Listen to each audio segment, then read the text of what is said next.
Isang palang araw po sa ating lahat, katiits, mula dyan sa Luzon, Visayas and Mindanao, dyan sa Zamboanga, dyan sa labas po ng bansa, sa Mexico. Muchas gracias, amigo. Bago po ako magdikod at pag-analisa sa pinapadala po nating isang treasure marker dyan mula sa Sorsogon, mga katiits. So ito po, napakagandang treasure marker po ito. At ito po bandang Sorsogon po ay napakalapad na lugar na yan. At libil ang lupa dyan. At sigurado po ako maraming Hapones po dyan na naninirahan po noon. At pwede pong nagkakampo dyan sa may bandang Sorsogon, mga katiits. So ito po, mga katiits, ako muna ay nagpapasalamat po sa mga bago kong subscriber, mga bago kong follower, at mga avid kong tagapanood, avid kong viewers, ay muli ako'y taos puso nagpapasalamat po sa inyo. Maraming salamat po talaga sa inyo.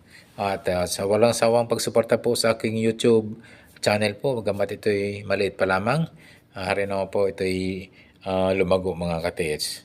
So ito po, mga katiits, ay yung marami po nagtatanong po sa aking comment section kung saan po daw pwedeng ipadala yung mga picture po regarding sa treasure sign, symbols, and markers.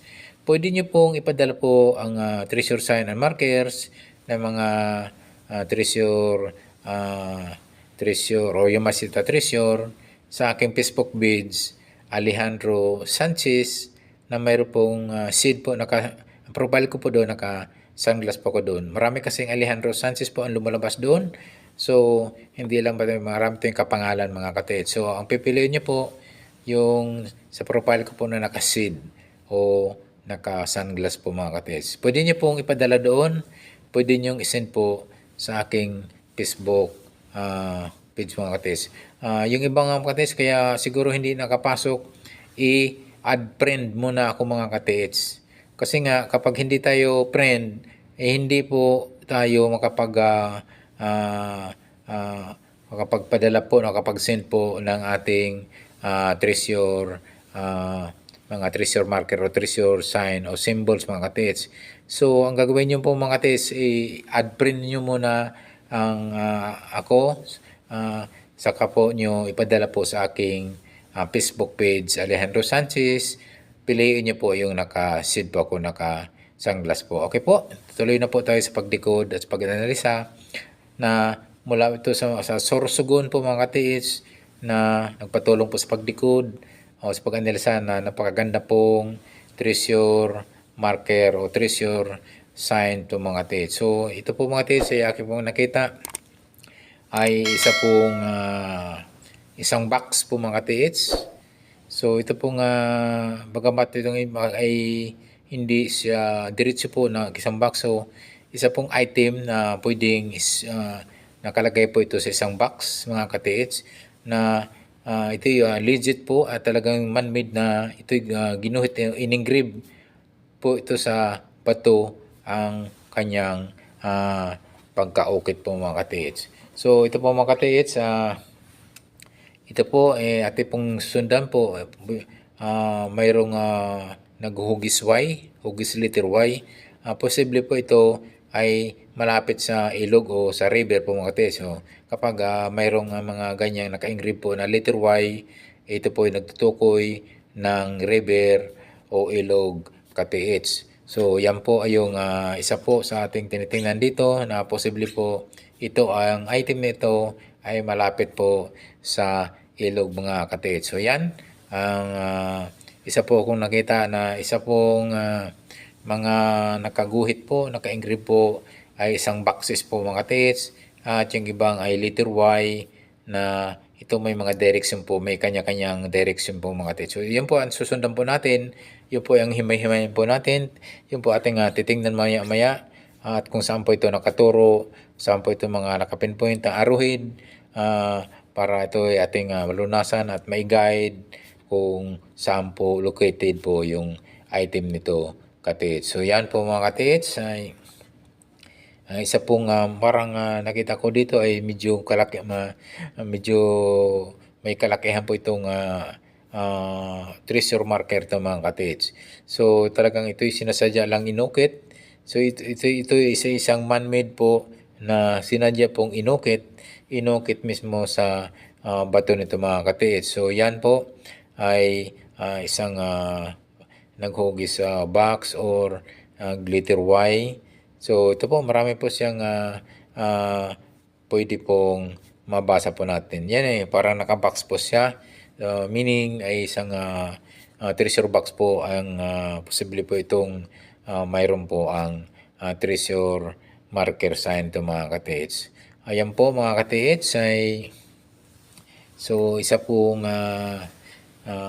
napakaganda pong isang legit po na treasure marker sign po ito ng Yamashita treasure mga katits. Pwede po ito kasi giveaways, pwede po itong mga jewelry, mga relics, mga gold coins, mga silver coins po ang item po yung mga katits. So yan po mga katits, alam nyo mga kapag halimbawa big load yan, halimbawa bunker site yan, ay iba po yung mga sign po dyan at mayroong mga sign po yan ng mga bomb trap, booby trap, o mga water trap po mga katits. Kasi nga kapag, tandaan niyo po mga katits kapag malaki po yung deposito, big bunker deposit po, may mga bomb trap yan, may mga booby trap po at yan po ay na-sign po talaga yan, naka-encrypt po para malaman nila na ito po yung item nito ay mayroon mo siyang danger sign ng bomba mga katits. Ayun po. Ito mga katits, huwag niyong kaligtaan. Ito mismong buong bato, pwede niyo pong i-check nyo ba, baka mayroong item po yan. Ito tinatawag na rock enclosed item po mga katits. So, ayan yung binilogan ko mga katits. Pwede niyong pukpukin. Baka medyo may kalakihan na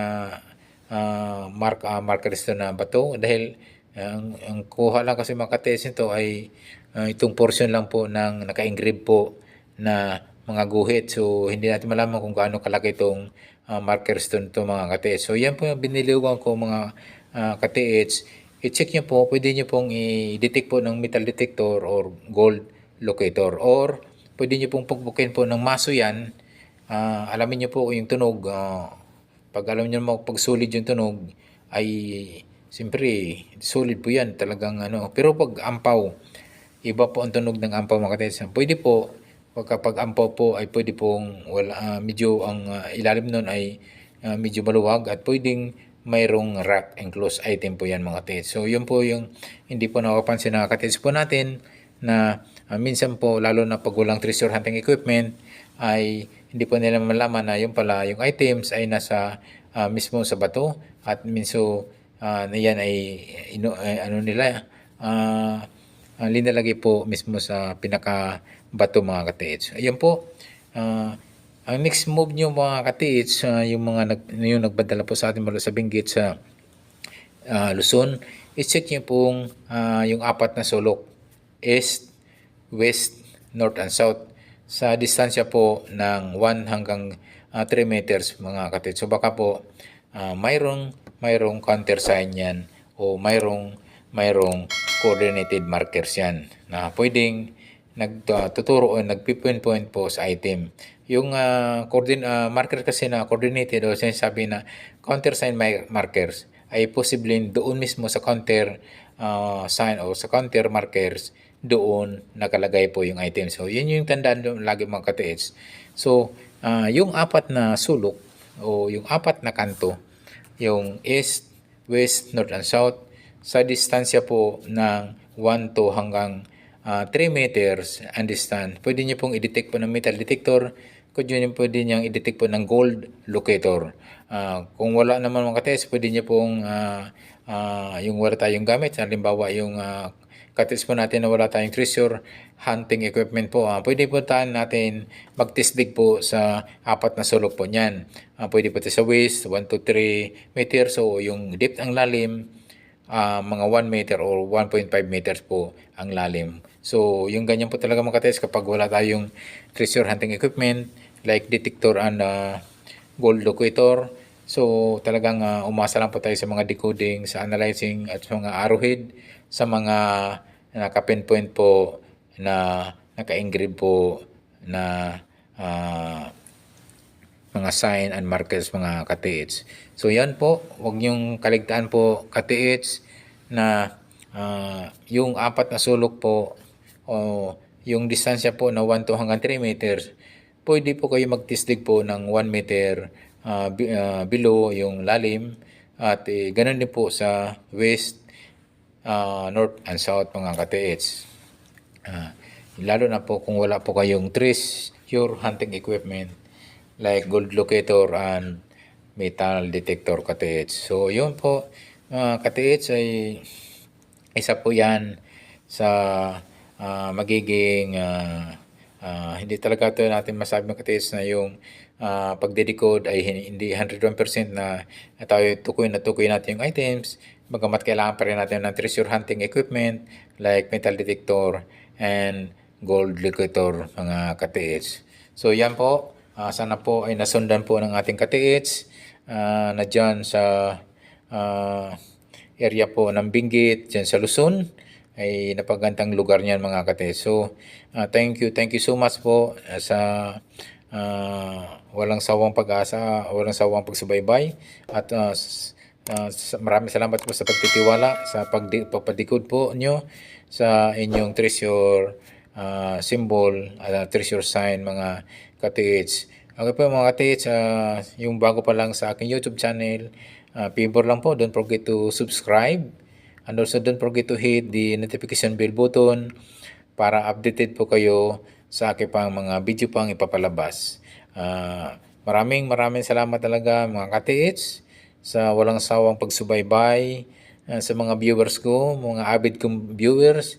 Thank you so much po talaga sa inyo na rinawa tayo pagpalay ng pong may kapal at tayo po'y makahits na po at tayo po'y bigyan po ng kayamanan o wealth ni Lord kasi nga ang kayamanan po ang may-ari po ay si Jesus Christ, si Lord mga ka-TH. Okay, muli, maraming salamat po sa inyo. God bless as always. Thank you so much, ka-TH.